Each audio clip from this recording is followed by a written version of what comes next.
Good morning. My name is Rich Sloma. Welcome to today's New York State Archives presentation of Ask Us Anything about inactive storage.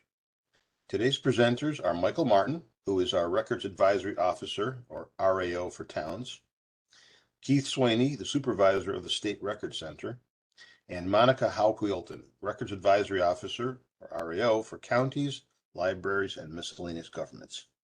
Keith is with State Agency Services, and Michael and Monica are with Local Government Advisory Services. This session is being recorded and will be available for future viewing. If you have questions, please type them in the chat box to the right side of your screen, and we will answer them at the end of the presentation. And now, I will turn the presentation over to Monica. Thanks, Rich. Hello, everyone. Happy Records Management and Information Management Month. Thank you for joining us for today's webinar, where you, the viewer, get to ask State Archive staff anything about storing inactive records for a given definition of anything, which we'll get to in a moment. As Rich said, I'm Monica, and I'll be your master of ceremonies today. That means that I'm the lucky person who gets to bedevil my colleagues Keith and Michael by posing questions about how best to store inactive records belonging to state agencies and local governments. Now, I just said that we're going to cover anything related to inactive records. Well, first of all, I'm not a prognosticator. So while we have a slide deck with about 17 questions related to inactive records, these might not be your questions. So what I'm going to ask you to do is use the chat function within WebEx and enter your questions. And we'll start with the slide deck and periodically take breaks to answer your questions. But it's not going to be every question. We want to respect the time of all of our attendees, which means that we are going to be answering questions that are on topic. So if you have a question about retention requirements or a question about digital imaging, write it down, because we're going to give you the email address to send to the state archives for your specific records advisor, whether you're a local government or a state agency. We'll be posting that at the end of the presentation. And that's a great resource to build a relationship with your state archives person to answer not just the question you have at the tip of your tongue today, but your records management questions going forward. We'll take some breaks. I'll check with the questions in the chat, and we'll respond to them as we go through the presentation. And if there are any questions we don't have time to get to during the presentation, we will respond to them afterwards. And with that, let's go. So, why do we even have to talk about inactive record storage? What's an inactive record? What's inactive record storage? Why do we need it? And why aren't we just talking about record storage to begin with? Michael, you ready for a question? Sure. Okay. So do you really need to have separate storage for active versus inactive records? And why would you consider keeping multiple spaces? So it's something that we recommend because simply you don't want the records that you never use to fill up the space where you're working day to day, right? Your active records should be close by, so you can grab them when you need them, that sort of thing. But the inactive should be in another location. You need to keep them legally, we know, but you don't have to refer to them often. So you can put them aside, preferably somewhere else that is secure. The reason inactive storage is different is because you typically have records in boxes or on shelves rather than in file cabinets, for example.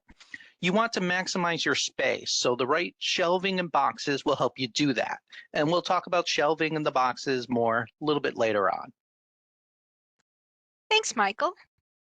You ready, Keith? Yeah, bring it on. Okay, you might want to check your microphone, but I'll read off the question while you do that. What should we keep in inactive storage? What is an inactive record anyway? How do we distinguish between active versus inactive? And is that process different for state agencies versus local governments? Yeah, it's a good question, Monica. I think it's important to kind of define what are inactive records. These are records that aren't frequently used for governments and agencies to conduct their business, but which must be kept for the length of a legally required retention period. And of course, there we're looking at the appropriate retention schedule, whether that's the LGS 1 for local governments or the state general schedule and agency-specific schedules for state agencies. An example might be a building plan. Of course, there's probably not a need to consult that on a frequent, regular basis for business. However, if there's ever an issue with infrastructure of a structure or a site, you'd want to have access to that record. And as Michael alluded to earlier, often needing to find actual space within an office area is what prompts agencies or governments to consider inactive storage. We highly recommend the development of office retention schedules. These can be a useful tool that allow agencies and governments to identify when records become inactive. So the office schedule would have at the unit level a list of the record series that unit manages, when records become inactive, the retention period of each series, which could be longer than the minimum stated on the retention schedule, and then also how disposition is handled and who handles disposition. And of course, disposition would refer to, most of the times, destruction of records, but also possibly transfer of records to an archival facility. In terms of the schedules, if you're looking at state agencies, a lot of them have what are called the retention or trigger events built into the schedule. Those could be things like end of calendar year or date of case closure. Those can be very useful guidelines for determining when to move records to inactive storage. With the LGS1, some of those are built in. However, the LGS1 has a lot more time-based retention periods based on the number of years after record creation. Thanks, Keith. Sure. So, Michael, now that we know why we need to have active storage versus inactive, how do we determine how much space we need for our inactive records and how long we need to keep those records already in active storage? Wouldn't it be easier just to keep everything forever, just in case? So a good rule of thumb, a good way to gauge is look at what you currently have, how much space the records are currently taking, and then add 30% to allow for some kind of growth. That's a really good measurement to figure out what you may need for inactive records. In terms of how long we should keep things already in active storage, the retention schedule is really going to tell you how long you need to keep the records. So there's no one size fits all answer. So, it's going to differ depending on the record we're talking about. But typically, many records are kept for 6 years or less. Now, should we keep everything forever just in case? It's not really a good idea because you're bound to run out of space sooner or later. And there's also the issue that if you have a bunch of records or boxes that you could have gotten rid of years ago, who wants to have to move them or deal with them when trying to find something? Finally, there's the whole FOIL issue. If you could have gotten rid of something and you didn't, when a FOIL request comes, you have to make that available. So keeping records you don't need can put your organization at risk as well. Thanks, Michael. So, going to take a quick pause to look at questions that have come in. And actually, we have a question about labels that I'm going to hold on to for a moment because we're going to be covering that soon. But let's take a step back and from, how we're going to label the boxes and talk about creating storage space for records. Now, looking at the slide, you can see we're specifically talking about physical storage space. And that's because we could spend an entire hour-long webinar talking about storage of inactive electronic records. So while the slides are restricted to physical storage, do not hesitate to ask us questions about inactive records that are in electronic format. So, how exactly do we make sure these records remain accessible, and how do we find a good place for them to live? Keith, how do you choose a good storage space for your records? Like if a government has an area that they're not using because it's the basement and it's gross and nobody wants to use it, is this a great way to repurpose that space? Yeah, that can be very tempting to want to choose a location like that. Of course, a basement or another poorly ventilated space or an attic may be located within the government's confines, but of course, because of fluctuations in temperature and humidity and the possibility of mold growth, we certainly don't recommend that. If a government needs to store records in a basement, it's really important that they be up off of the floor good 4 to 6 inches, and that they're not stored against exterior walls.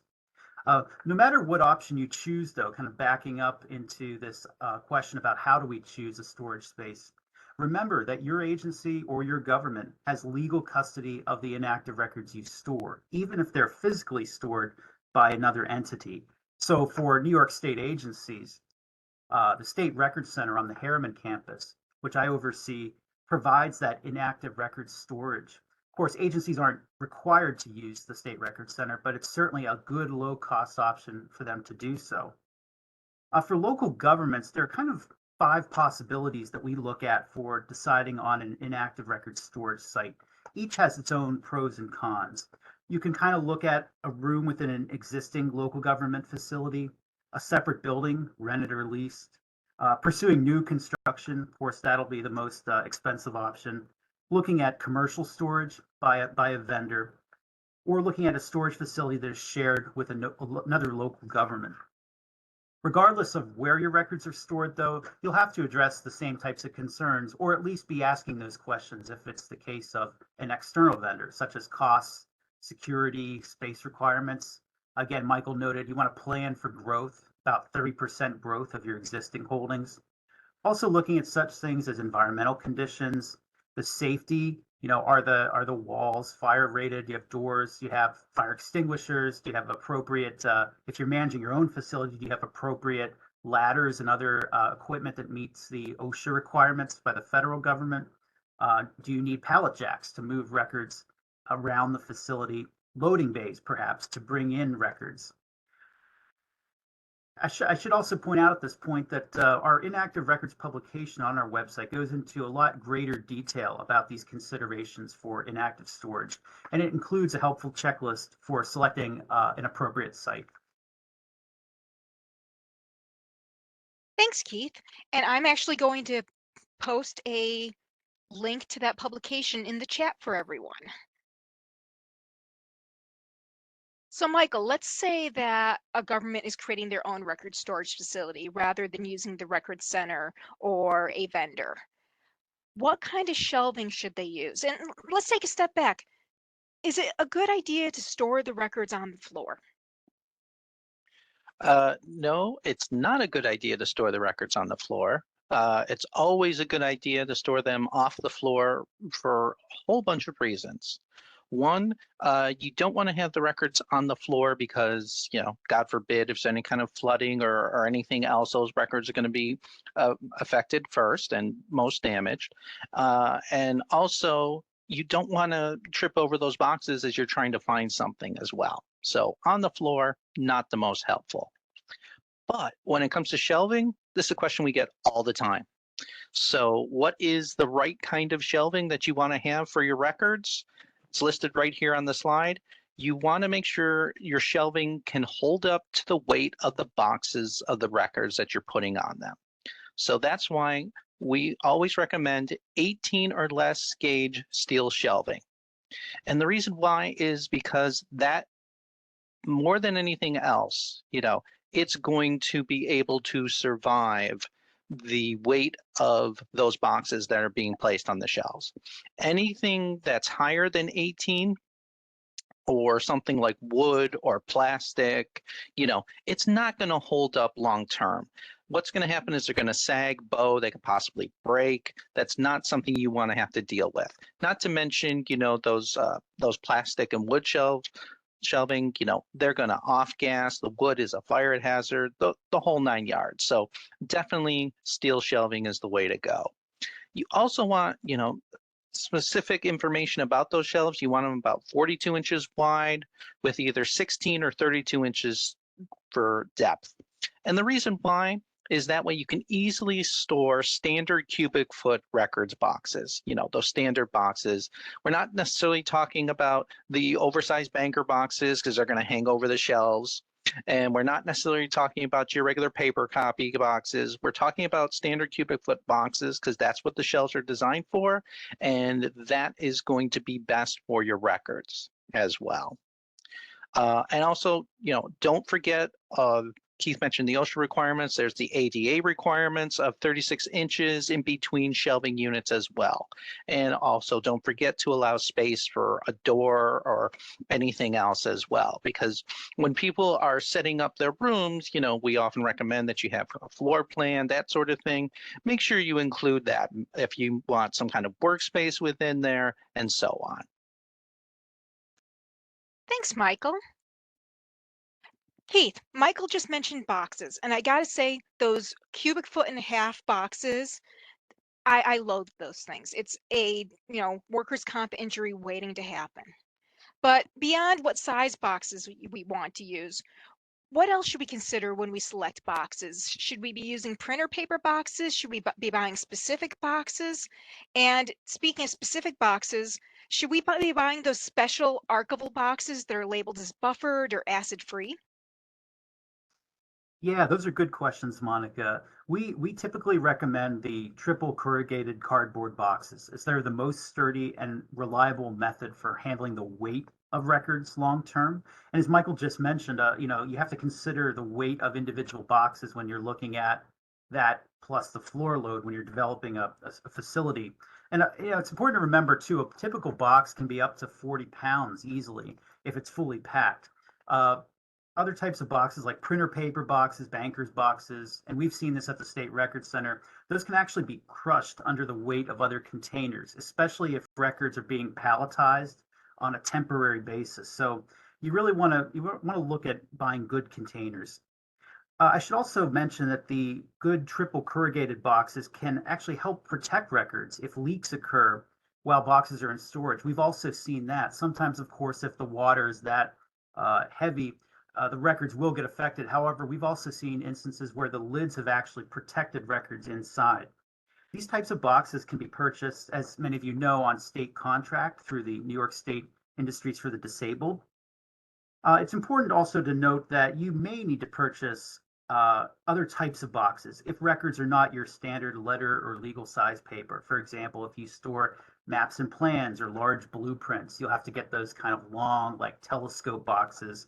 Or if you store microfilm, those will require, again, smaller containers. If the records have a very long retention period, or if they are or will become archival, I will say it is wise to invest in good quality storage containers up front, whether those are boxes and or file folders. Generally, though, it's not that important to buy these buffered or acid-free boxes for records that will be destroyed within a reasonable amount of time. Thanks, Keith. Sure.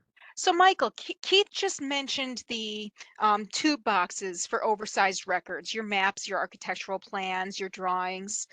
So I take it this means that we shouldn't just fold them up into a cube and shove them into a cubic foot box. Where do we find these tube boxes? And, are we better off using squared off tube boxes or rolls? So when it comes to maps and plans, you have a few options, all right? If they're already flat, not folded up or rolled, then you can purchase kind of flat file folders and cabinets. They're kind of, rather large, but they open up, and you want to make sure you have plenty of room, if you're gonna use those, that you have plenty of room to pull out the drawers and everything else. But those are good if the files are already flat. If they are rolled, you can either purchase boxes that are specially made for them to be stacked on a shelf. Those are the ones that are squared off, or you can leave them rolled and have them labeled. So you can put them in more, like a regular tube and have them labeled. But no matter what, you want to make sure that you don't fold them and put them into boxes, because that's going to damage the record.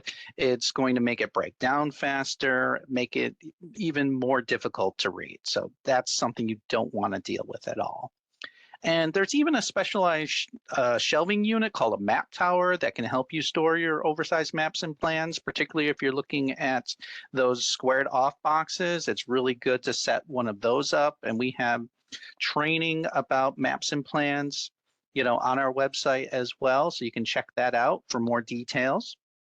And when it comes to, where they can be purchased, we don't recommend any particular shelving vendor, but, there are some under state contracts, so you can take a look there. Thanks, Michael. And one thing I want to say is if you are storing the maps, drawings, oversized records in a tube or in a tube length box, you don't want to store them with the small end on the floor because gravity is going to do its work on that and that record is going to get smooshed over time. So try to store it on the end where it's as much surface area on the ground as possible. Ground perhaps meaning the shelving unit, so that the weight of the record is dispersed more evenly. So we're going to take another break for questions. And we had a question earlier in the chat about labels. So Keith, Michael, now that we've covered what types of boxes to use, how do we distinguish one box from all the other ones that look like it? Do we write on the box itself? Do we use a specific type of label? Is there a type that's less likely to fall off the box? And if you're buying really sturdy boxes like Keith recommended, does it make sense to get those little plastic sleeves to slap on the box so you can reuse it again and again?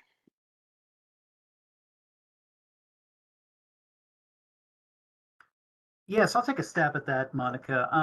I would say, from my perspective at the State Records Center, that the general paper labels with just the adhesive work just fine. I mean, there are more expensive options out there like the foil back labels. Those are a lot more expensive. We actually use just the Avery stock labels for generating barcodes for the boxes. And at the Record Center, we manage all the boxes through an inventory management database that allows us to tie each barcode back to a location and back to the metadata, the description about that box. So we do use those just standard Avery labels. We do ask agencies, though, to write on with black marker or some other type of marker on the side of the box 3 critical pieces of information: their agency code, their transfer list number, and their box number. And that allows, in the case of a box label falling off while the box is in storage, we're able to actually reconstruct the box's provenance, the agency it belongs to, and so forth, if we have those 3 critical pieces of information written down. One of the things that we also advise is, again, this kind of depends on if you're going to be using an external storage vendor or just keeping inactive records in-house, but not to write too much descriptive information on the box. If you're keeping things within your own government, of course, that might be more doable for you. If, on the other hand, you're using an external vendor, it's generally best for security reasons not to write a lot of descriptive content, to keep things more basic, and then to manage that content within a database or some other inventory management software. Thanks, Keith. Michael, do you have anything to add? No, Keith was very, very thorough in his explanation. Well, Michael, I think I have a question that might be good for you since you were the person who most recently revised our inactive record storage publication. Sure. Laura asks, William Safferty's Records and Information Management, page 84, recommends 18 to 20 gauge steel shelving for record centers.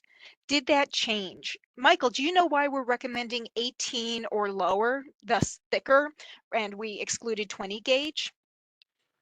To my understanding, the latest research that we did said 18 or less would be preferable. Because of the issue of weight and because people weren't always sure when you get above 18 how long those boxes, those shelving units would hold up, given the weights and the different things that can happen to records within a record storage area. Thank you. We have one more question about how to document records purging, but we're going to actually get to that with another slide. So we're going to keep going for now since we've got plenty of time. So next up, Keith. Should you use the same filing schemes for active and inactive records? And does it matter if they're paper records, microfilm, e-records, another format? Yeah, it's a good question. I mean, I think with filing schemes, the goal is not to rearrange or reorganize records depending on the stage of the life cycle that they're currently in. Of course, we would recommend that records be organized according to the record series that they belong to. Of course, the grouping, based on the function of the records. And this will help, I think, with inactive record storage. If you do this, you'll be able to locate records more easily while they're in storage, and then later on, at the appropriate time, apply disposition to them according to the appropriate retention schedule. We should point out for state agencies, and I believe for local governments, we try to issue media neutral records retention schedules to the best of our ability. We think this gives agencies some flexibility regarding management of their records.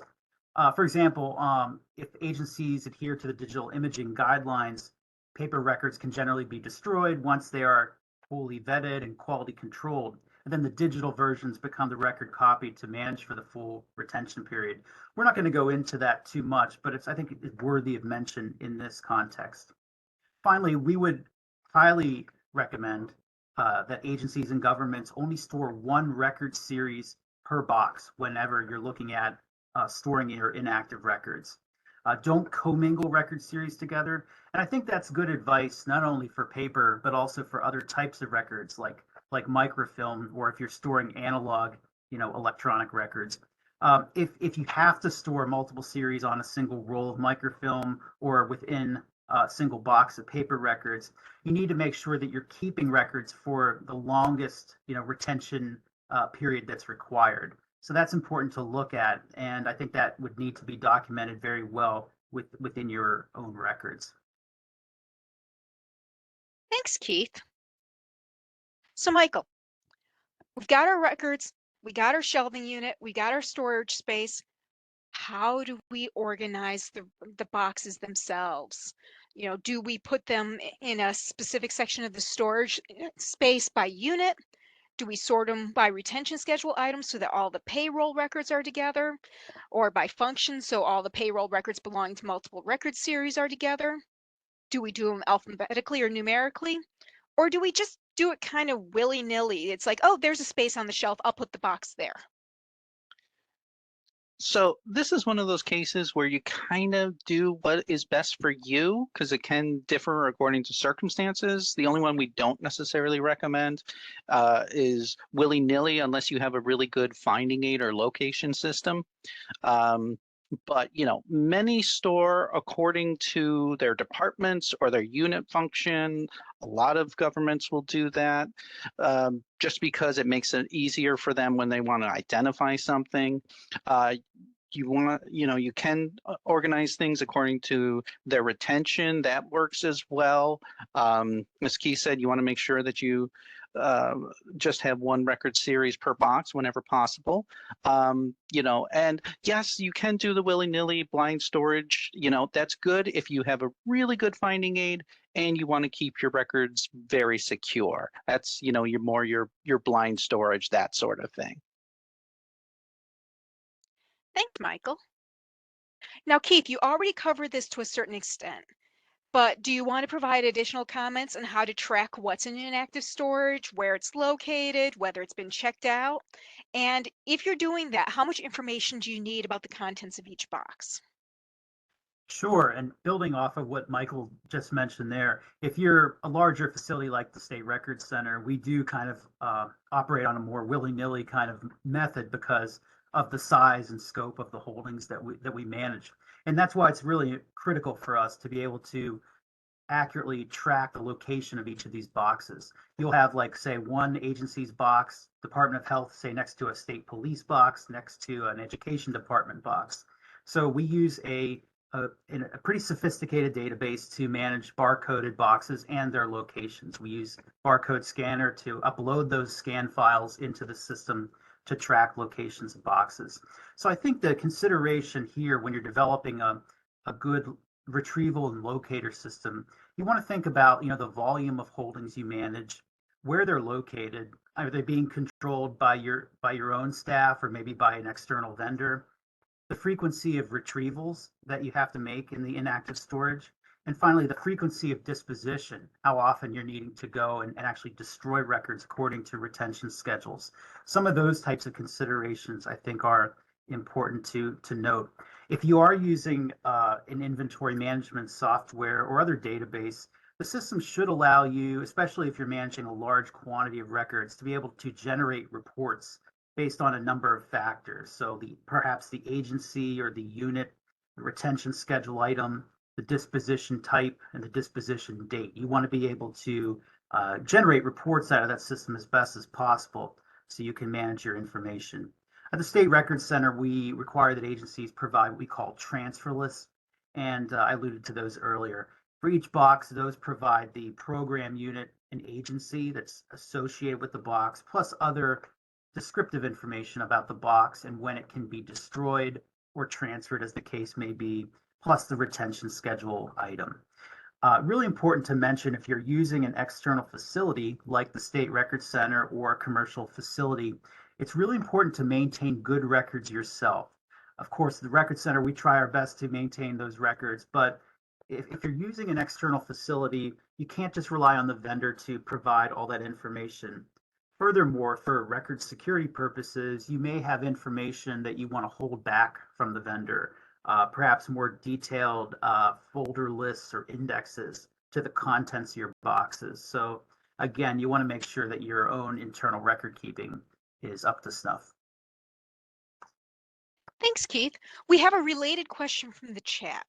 So you talked about tracking disposition dates and when records can be destroyed or have been destroyed. Is documenting destruction something that governments absolutely have to do, or is it just a really good practice?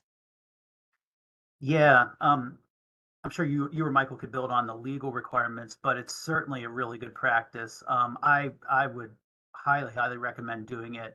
We have a form on our website called a destruction authorization notification form, or something to that language there, where agencies and governments can use that form to track when certain records have been destroyed. Again, it documents the retention schedule and everything along those lines. You know, who authorized disposition, also when the records were destroyed. So yeah, keeping those records about disposition is really important. I'd be happy to add that, yes, the form is really important because it captures all the information you need if anybody ever questions why you got rid of the record. So it identifies the record according to the retention schedule. It makes it clear that its retention period has passed, because obviously you can't get rid of anything prior to the retention period being up. And it, as Keith mentioned, it includes not only who authorized the destruction, but a witness as well. So if anybody ever questions, like if you're handing it off to a third-person vendor or something like that, then you have a witness of that being handed off. But basically, it is to ensure that you are covered if anybody ever questions, well, why did you get rid of this record? And you can say, well, we just simply followed the retention schedule, and here's proof that we did everything that we need to do. What it comes down to is it's technically not written in law that you need to document when you dispose of things, but it is such a good fail-safe for ensuring that you're documenting that you're following a routine process for disposing of records, that things that you say have been destroyed actually have been destroyed. And it's going to make your counsel happy. If you have discovery demands, if you have a subpoena, it's going to make your fiscal folks happy. If there's an audit, to be able to show that we're not just hiding this record. We didn't say, oh, something's coming down the pike, we better get rid of it so we don't have to share that embarrassing statement, that you're actually following rules consistently and that these records are actually being disposed of in accordance with your internal procedures. Yeah, Monica, if I could add to that really quickly, to my previous discussion about retrieval and locator systems, as you and Michael pointed out, it's important for agencies and governments to retain records that are subject to ongoing audit or litigation. So using the retrieval system can allow you to put in notes and other types of comments, and then extend disposition dates out until those audits or litigation have been resolved. Fantastic. So I've got one more question before we move on to this from this slide. This is also from the chat. How often should inactive record inventories be reviewed and audited? And Keith, didn't we just complete a shelf reading project of the entire record center? Yeah, so something that the State Record Center staff do is they do an ongoing audit or inventory of the boxes in the warehouse. We have approximately 220,000 boxes in storage, so that takes quite a while. It can take 4 to 5 years to do that, but it's literally a shelf by shelf reading of the barcoded boxes there. Staff will then identify what they call the plus boxes, so boxes that are not showing on the report but have been located during the inventory, and then we will do the appropriate follow-up. So yeah, we kind of do an ongoing audit, and again, one of the reasons is that we have to do kind of a blind shelving because of the volume of holdings that we manage. So while our staff are really good about tracking the current locations of boxes, sometimes whether it was in the past or just somebody making an oversight, these audits, these inventories can find missing boxes. Yeah, and I'd like to, oh, sorry, Monica. I'd like to add that, if you are keeping up with your retention schedule and you're disposing of things on a regular basis, then, you wouldn't necessarily have to do your inventory every single year. You could stretch it out to maybe every 3 or 5 years. But if there's some kind of change in administration or something like that, maybe in your local government, you definitely would want to consider doing an inventory particularly if you're new to the job or what have you, or new as a records management officer, because you want to make sure that just because this box may say it's labeled such and such, it actually matches the contents actually match the labels that are included. So, as Michael and Keith said, it really depends. And for example, when I managed a file room in one of my previous records management jobs, I had a set cycle based upon this, how many records there were and what condition they were in and what my yearly, cycle of busyness was. And sometimes it makes sense to not so much say, oh, well, we need to do it at, this frequency and say, things are looking pretty good right now. Let me just find a way to integrate it into my normal work so that, say, it's always quiet this time of year. So I'm going to set aside, as much time as necessary during this time of year to do my inventory so that, for example, if you do have internal controls testing, you can say, this is something that is part of our routine procedure and that we do regularly, and this is the policy that we have guiding that routine procedure.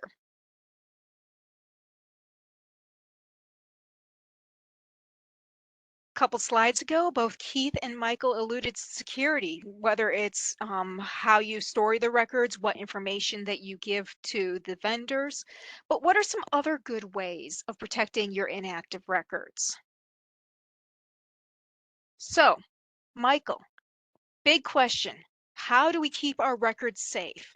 And should we distinguish our most important records from our, important but not, we're going to lose sleep if they get lost for a day records and give one better treatment than the others? Okay, so you keep your records safe by keeping them in a safe and secure environment. And we'll talk a little bit later about exactly the right kind of environment and everything else. But ideally, you don't want to store them in, like Keith said, you don't want to store them in a basement under water pipes. You don't want to store them in a garage next to vehicles and fuel. You want them to be in an environment that is safe but also secure. So you want to have limited access, that sort of thing. If there's a lock on the door, you want to make sure not too many people have keys to that, for example. And as part of that, one way of keeping your record safe is to always make sure you have a backup whenever possible in case of any kind of loss. You have your man-made and your natural disasters. You want to make sure that you have a backup somewhere. So that'll help keep you safe as well. Now, when it comes to do any records, receive special treatments, here we're talking about your vital records need special treatment. And yes, for some people, this can mean the birth, death, and marriage statistics, that sort of thing. But it's also your minutes and other records, like maybe your financial information that you simply cannot function without. And that's really what we're focusing on in terms of safety, is making sure that there's extra protection for those records that you cannot function without. So in a best case scenario, you want those records in either a fireproof cabinet or a safe. Make sure you have fire rated doors and walls in your area as well where those records are stored. So yes, they're going to receive some extra special treatment to make sure that they're going to survive any kind of disaster. Thanks, Michael. So Keith, you touched on this a tiny bit already, but from a protecting records from humans perspective, who should have access to box location and content information, and who should be able to access the record storage area? I mean, can any staff check out boxes or only certain staff? And what about the general public that wants to access records? Can they show up and ask to go through the record center? Right. So we want to make sure that only the records management officer, the RMO, and others designated within the agency or the government should have that access. And we're talking here about access to box location and content information, the ability to retrieve boxes from inactive storage, and the ability to review and approve disposition at the appropriate time. If you're managing your own inactive records facility, or you're looking for a facility in which to manage your records, there are some like security considerations you want to take a note of. Doors should have locks. You want to manage the number of keys that you issue. Make sure that only authorized personnel have access, that there are alarms or security cameras available. And we recommend that the facility has no windows, especially on the ground floor. Again, those basic security measures you want to look at. If you're developing a contract, and we'll get to this a little bit later too, with an external storage vendor, it should definitely address issues about access to records. For example, making sure that records are only accessible to that office and to its authorized users, making sure that records can be provided within acceptable timeframes under FOIL, and perhaps if a government or agency gets a subpoena, and also making sure that the records are safeguarded within the facility to protect confidentiality. And I think it goes without saying that we certainly don't want to ever disclose records to the general public without the agency's or government's authorization. So you're not going to be circumventing the records access officer, Keith? Well, at the State Record Center, of course, we do receive a lot of requests from agencies to respond to FOIL requests. We have to go through protocols. We have had people come by to just inquire about what we store, and can they view, say, their birth certificate or some other type of record that we manage. But we always have to go through the state agency that has, again, the legal custody of those records. Again, we only just have the physical custody of those records. So yeah, it's very important that we adhere to that process, and that we're not just releasing material without the agency's knowledge. Good to hear as a former records access officer. So Michael, what about issues like water infiltration? I know you already talked about pipes a little bit, or vermin, something less adorable than this cute little hamster, or Keith spoke about issues with windows, but we need to be concerned about break-ins, thefts, vandalism. And what about just environmental concerns related to the records? Fading, discoloration, changes related to one record outgassing in a way that affects another record. What do we do to make sure that we don't have to worry about these issues? Well, there's a few things that we can do. You need to make sure you have the safe environment that we talked about, that covers everything from those natural to man-made disasters. When it comes to water infiltration, you want to make sure that you're not near a large source of water whenever possible, and that things like your pipes are secure and you don't have, leaks in the roof or what have you. You want to make sure that the room, the environment where you are storing your records is secure. You can even have, things like water alarms you can have set up because they're not as expensive as you think. So you can have those included. So if there is some kind of problem, you can be alerted to it much quicker than just finding out, after the weekend, which we all know, that's usually when we find out when a disaster happens on Saturday night is Monday morning. So you want to make sure that you have the right kind of equipment and the right kind of storage space.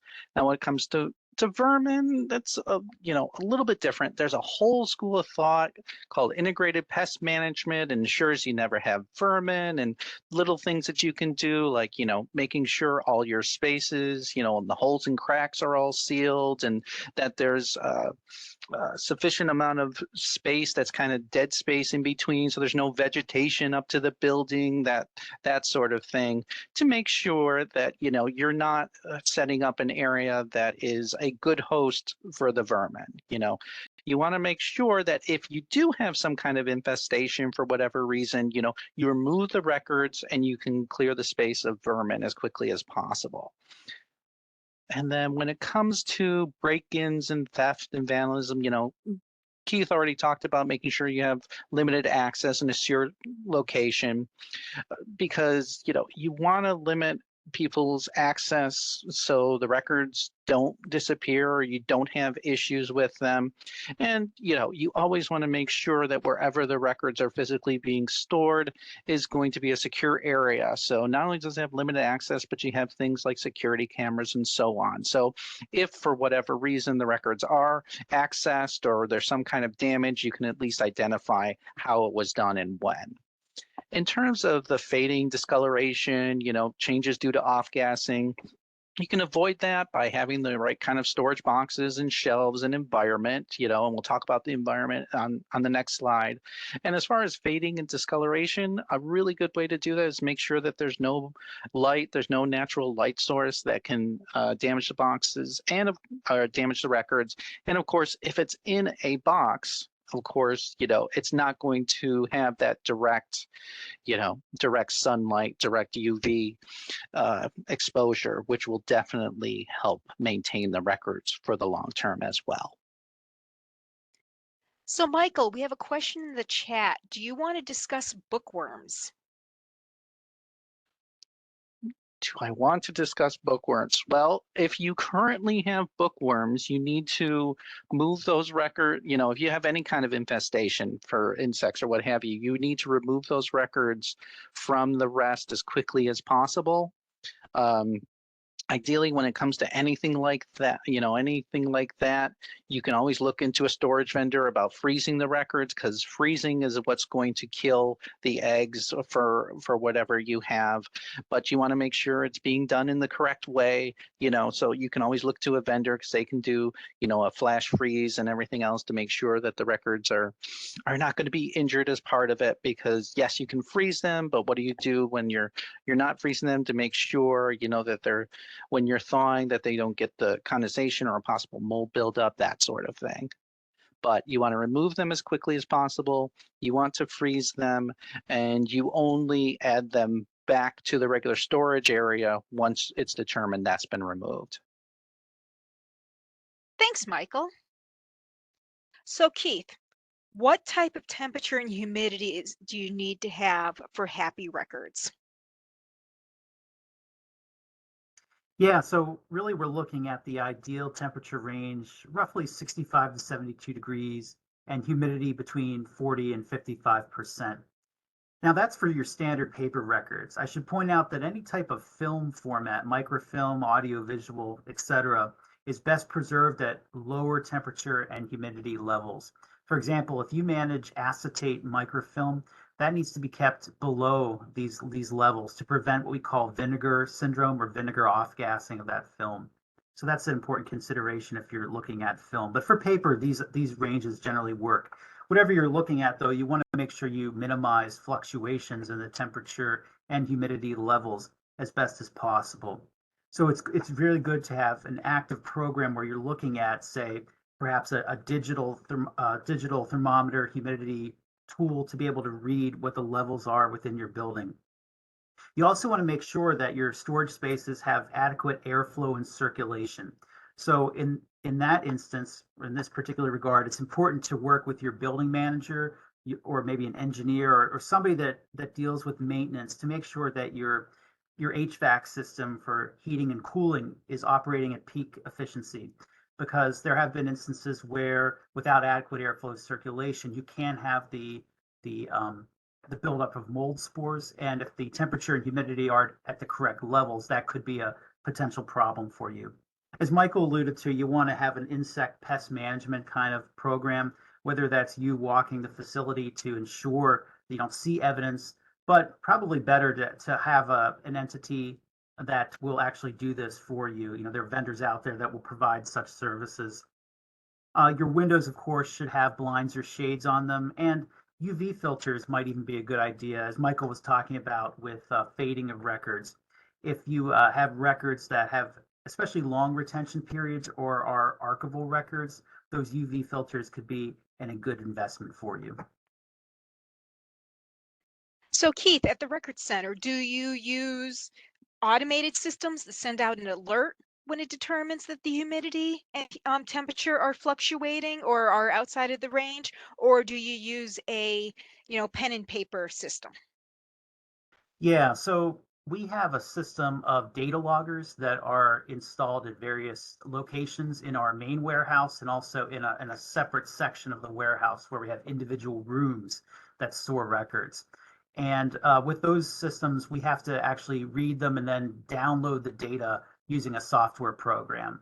However, there are systems out there that allow you to I think use Wi-Fi or other, much more technologically advanced solutions to be able to read your temperature and humidity data. So we have to kind of do it in a hybrid way right now, but we're hopefully going to move forward in the future to a more automated type of process. Thanks, Keith. Sure. Now, before we get to the next section, I'm going to read off 2 questions from the chat. First, from John.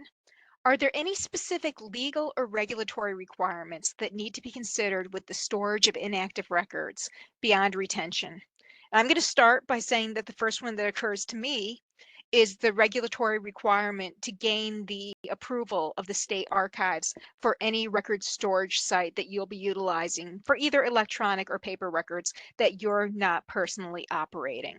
So if you're using a vendor or if you're using storage space that's operated by another government entity other than the State Record Center, you're going to have to contact the state archives first.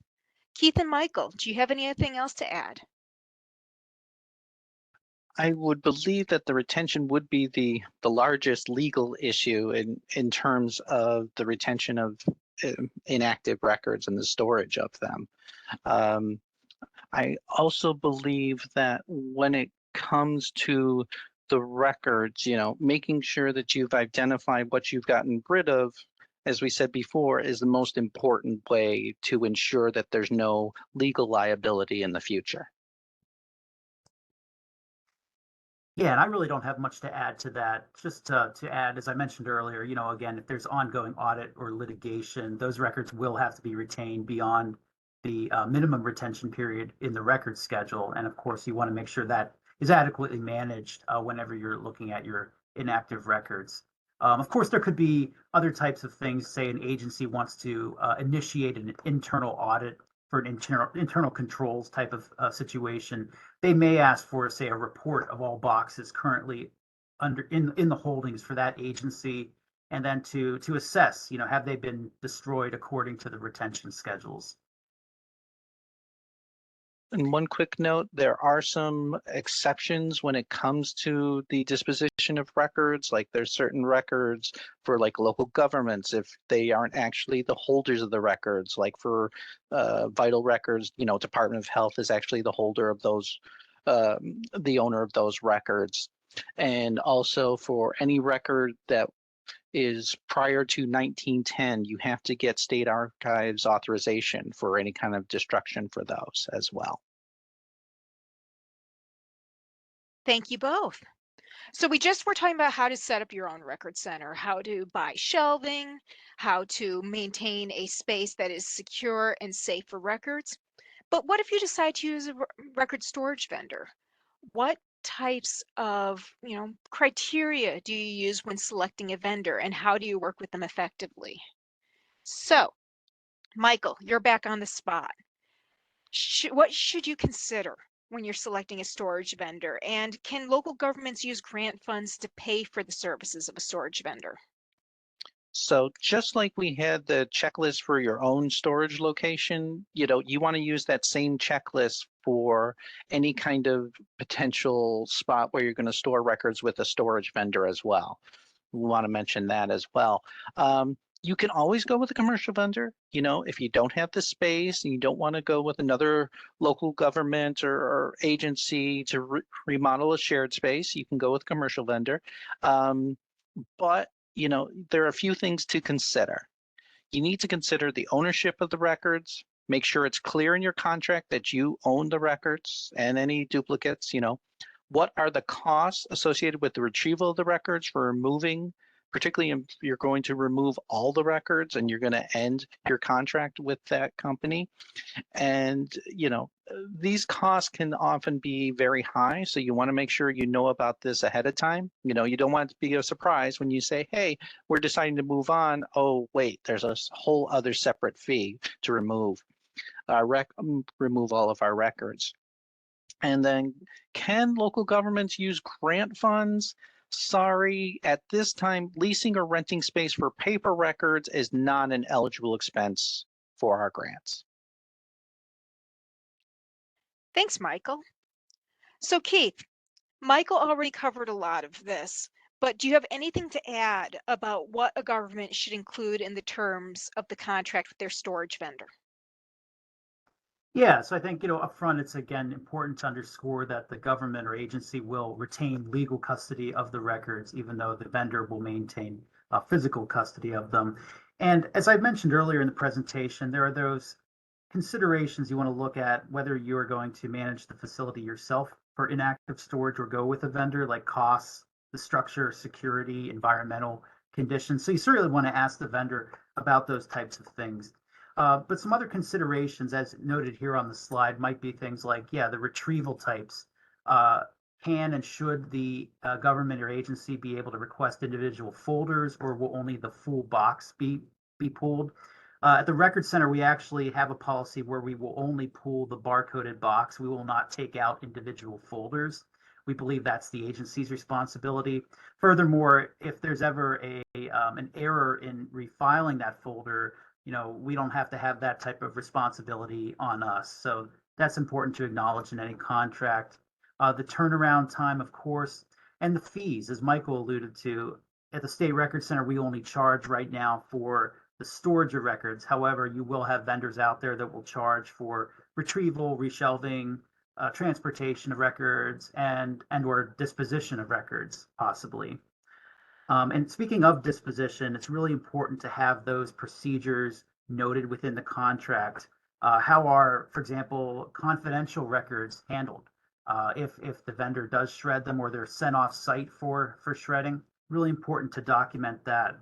And of course, the State Records Center manages a state waste paper contract. And if you're interested in that, I'd be happy to answer questions, offline about that contract. It provides free confidential disposal of records within the capital region and within a 25-mile radius of Utica, where the current vendor is located.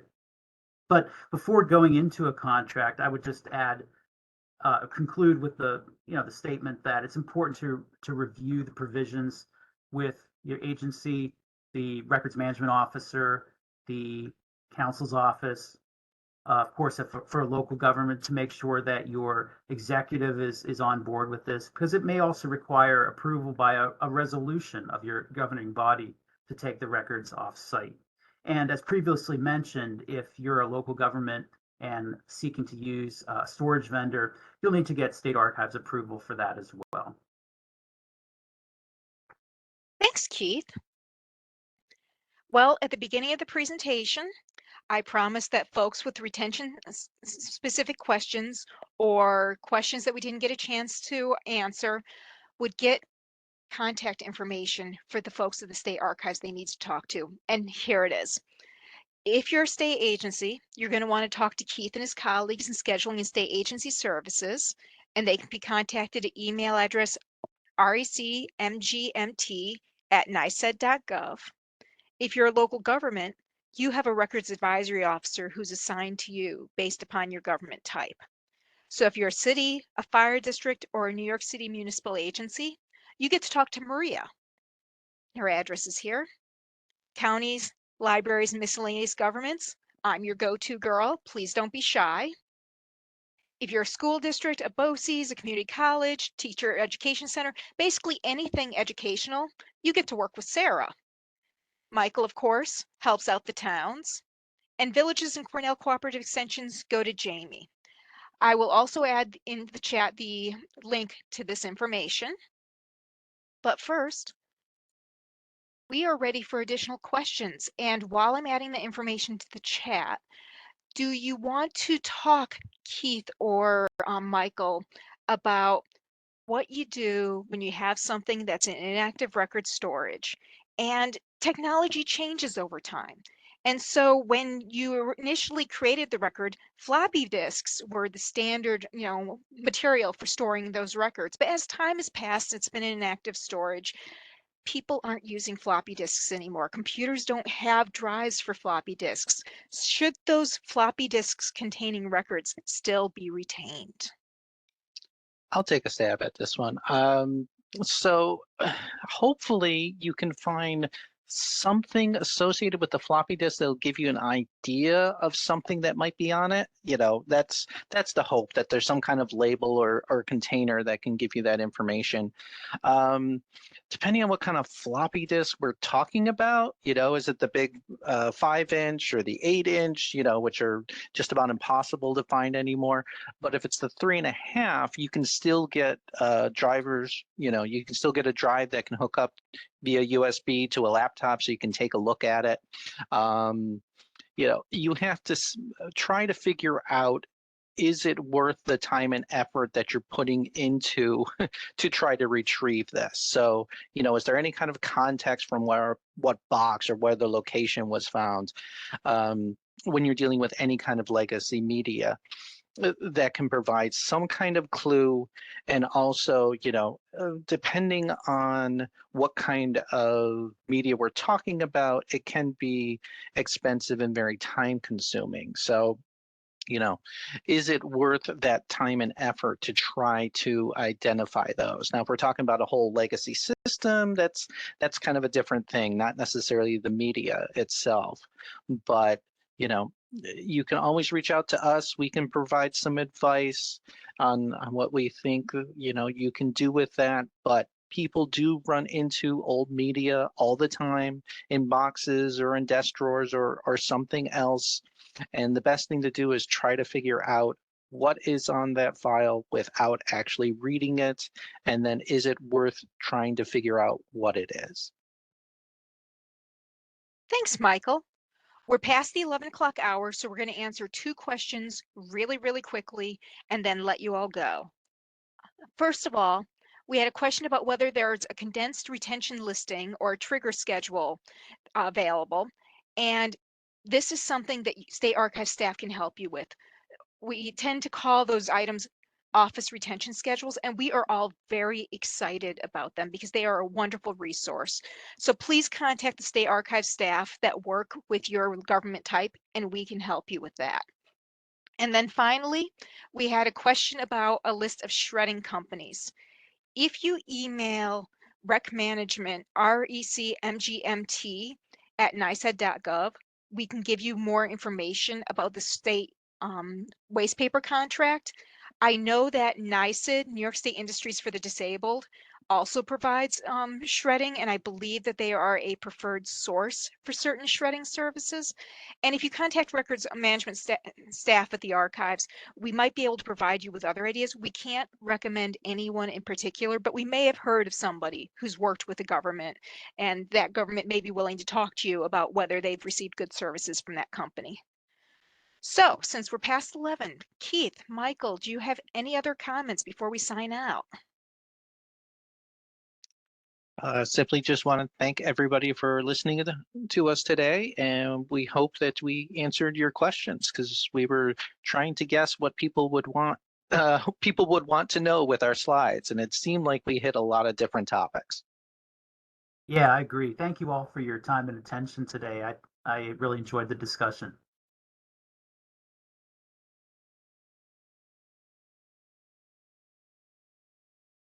Okay, and with that, everyone, thank you for attending our webinar. Recording of this webinar will be available within the next day or two, and we'll see you at the next event. Bye.